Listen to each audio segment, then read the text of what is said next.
2013 par la Cour constitutionnelle et ce qui se trouve réellement dans le fichier. Donc au regard de tout cela, nous demandons qu'il faut un audit de ce fichier. Cet audit s'impose aujourd'hui de toutes les façons pour qu'on puisse avoir des élections transparentes qui ne se prêtent pas à des contestations. Mais pourquoi avoir attendu la fin du délai de dépôt des candidatures pour pouvoir faire cette demande? Est-ce que c'est stratégique pour votre organisation ou regroupement? Non, vous savez, ce n'est pas nous qui avons fixé la date de dépôt des candidatures.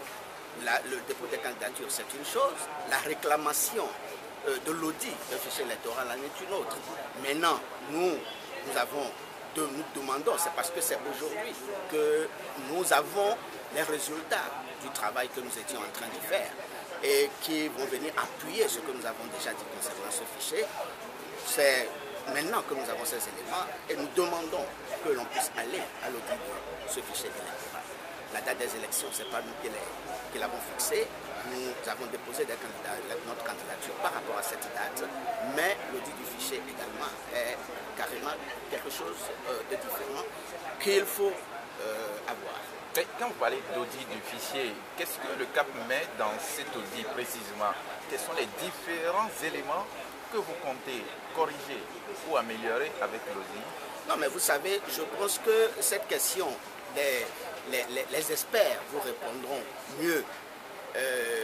Mais je pense que quand on parle d'audit, c'est qu'il faut aller interroger ce fichier pour savoir si c'est un fichier qui peut être révisé. Vous savez que la dernière fois, on a procédé à une révision électorale. Est-ce que c'est un fichier qui se prête à une révision électorale? Ou bien c'est un fichier qui doit nous amener carrément vers un autre recensement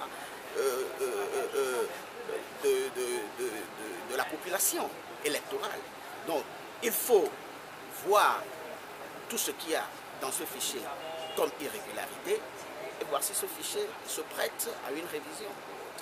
Comment comprendre que vous exigiez aujourd'hui un audit de fichiers, vos membres à la CENI, même s'ils sont censés ne plus être totalement membres de vos partis, qui réagissent quand même en votre nom, n'en disent rien ou n'en fassent pas une condition pour continuer à travailler dans cette institution? Non, de toutes les façons, nous venons d'avoir les résultats. Nous allons avoir des réunions avec nos représentants à la CENI. Mais les représentants à la CENI, même ceux qui sont responsables de ce fichier, ont le fichier qui leur a été donné. Mais ils n'ont pas la possibilité d'entrer dans ce fichier pour savoir ce qui s'y trouve. Donc c'est un document qui est donné sur lequel ils font leur travail. Aujourd'hui, nous avons ces éléments. Nous allons avoir des réunions avec nos représentants à la CENI et nous aviserons. Vous voulez dire que la CENI, en refusant de vous donner d'autres types de fichiers, que le PDF cache quelque chose? Vous savez, c'est toujours plus sûr d'avoir accès à la base de données.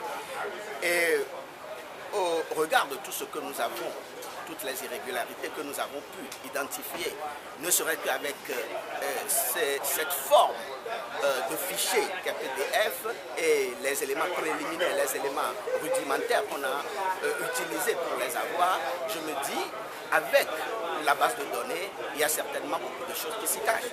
Et maintenant, nous demandons tout simplement qu'on puisse avoir accès à cette base de données.